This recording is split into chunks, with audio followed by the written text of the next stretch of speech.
Well, what I'm going to do now, I've got to go to Maryland Court. Some people are trying to take over Tieke. Hey, Yeah, and it's in the Maryland Court. So I got the and it's on the 2nd of next month, which is only, what, a week away or something. hey. Yeah, so I'm going. Well, I know the judge there now was one of my lawyers in the claims thing. Yep. Yeah. I'm going to ask you a question.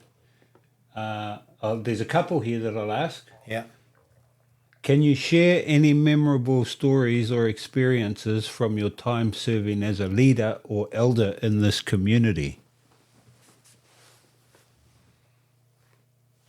Can I? What can I?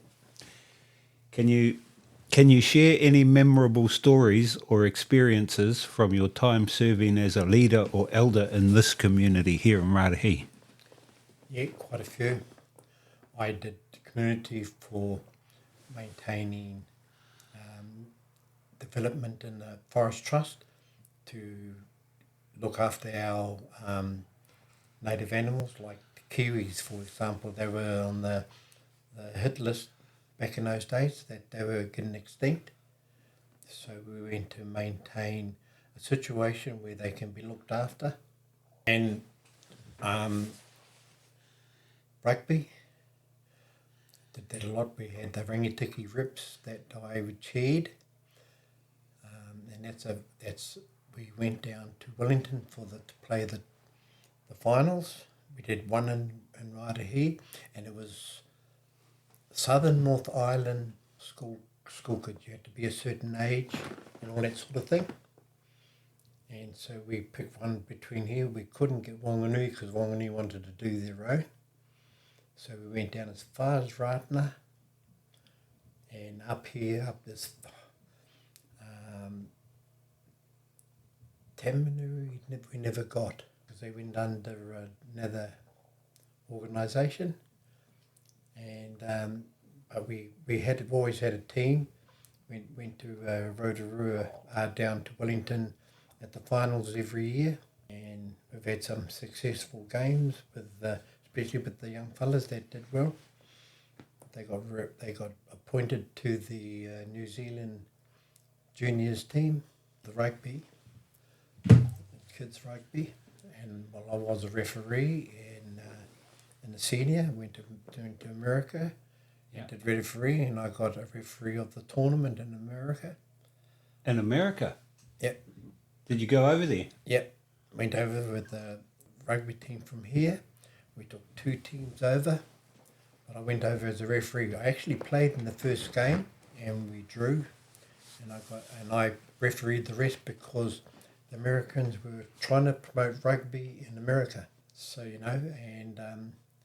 and every one of us was given a job if we stayed there and joined them. I just about went over and did that as well, but long way to go and don't know no one. Yeah. Long way to go, right? Yeah. You don't get frightened on aeroplanes? No, because we flew up, no trouble at all. Flew back and from state to state, we were even catching a plane. The big times we had to go. Otherwise, we just went from state to state with a bus. We did pretty well. We won the tournament because every game we went to, but that's only normal, I would think, because we were rugby players and they weren't. They were league players. So what was the trip to America for? Promote rugby. So the Raetihi team went? No, we call it it was what they called a Southern North Island rep team that we picked and then went over. They actually wasn't them, but we picked locals from that area. Dreammakers Trust, I think they might have called it. No, that was you, isn't it? That's us. Yeah, they got the name. I actually got I can bring over the trip tournament, in the photographs. I ran the Totally Trust where we monitored our lands from, they had, what do you call people that go around digging up graves? Grave diggers. Oh. Yeah, but legal ones. They said they were legal, they were Crown appointed, but they did that in Papatipu. So we went down there, and then we found out they were doing that up the river. And that was one of my promotions when we went over to take our lands back on the Wanganui River.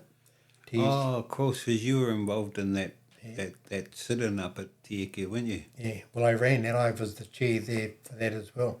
So tell me how that started. Give me the background to there was the occupation. Yeah, I was actually appointed to do the Total River Trust claims, three of us, me, Raymond, and Boboy Crib.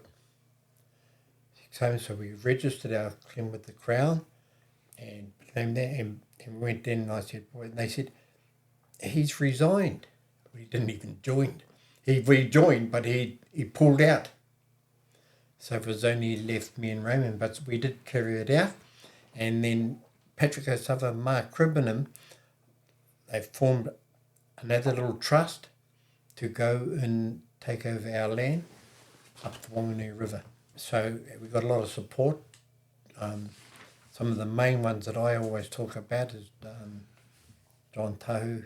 He organised all the iwi right from Wanganui right up to Tamanui, had mana to the area, and they sent a group from each one, so we had terms for everyone turning up there and spending a week. They can go home. What started the occupation? That's what it was, eh? Yeah, the taking of Māori land. Up there at Tieke or along the Wanganui River? Right, the whole Wanganui River, yeah. So they were taking, this is the Crown? Yep, no, well, DOC. Oh, Department of Conservation. Yeah, they were really taking over the place and charging us to go there. Ah, okay, so that was the catalyst for the... And it was Patrick O'Sullivan was the one that started up, and because I used to go to their meetings once I represented in the claims for the Total River Trust, and so they appointed me.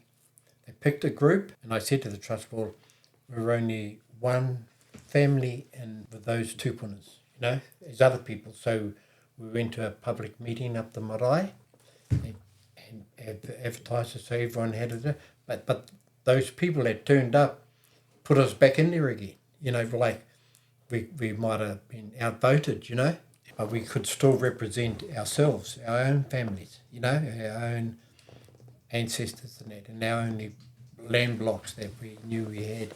And we went under Uinuku Tūwhareto, who was a non-seller. And that's how we claimed Tieke. And so you all stayed up there. What was your grievance with DOC? Well, they were charging me. They sent me a bill, was run from Pipariki back in those days. Sent me a bill for 6,000 because I was going down the river, claiming the lands. So and I was taking Total River Trust families down there, but 80 at a time. And he sent me a bill for $6,000 for not paying the fee to DOC. What was the fee for? Using of the facilities. At Tieke? Everywhere down the river. Oh, yeah. Tieke was one of them, yeah. So how did that go? Well, they failed because he sent me the bill, but he sent it, this is what happened, he sent it to the claimant organisation. What do they do when they get them to say that you owe these so much money for this? It's not to say that we're going to do, that we owe it and we haven't paid it. A debt? Yeah, and that was the debt. Because they said, I'm not paying, we went on our own land. What are you on about? It's not DOC's. So I challenged it in court. We wrote a letter to the Maryland Parliament explaining them of the history, our mana and everything. And so the Crown stopped that claim for me not paying those $6,000. And they we went to the meeting. I was at the court. Me, Mark Crib, Ponga, I think was one of the other one. And they followed me there, you see. And we went to the court in Cooney. We were sitting there waiting for the application, but we were waiting a long time. So the judge said, the guy that looks after it from, he said, he rang, can you come to the chambers at the back for the judge? He wants to talk to us. I went there, went at the back, but I countersued them and the claim for insulting my mana. Took it there. That was part of the claim against them, but the what happened was, when we got there, that those people didn't turn up. That was charging us for dock. They didn't turn up. Well, they knew Crown was, they had jumped onto it. Were they complainants? No, they were organisations. You can still get them today. If you want them to go and someone owes you money, you can get them to apply for it, and they charge those people to get your money back. Like a bailiff or a debt collector? I've used them in the past, in different cases. But so they turned up. There was one guy sitting there, and he must have been listening what's going on. And he said to me, "Oh, Rangi, can I come with you round to the thing?" I said, "Yeah, no problems at all. We got nothing to hide." So we went in there, and I said, they were talking about anything. I said, "I wish you would have told me I can do that.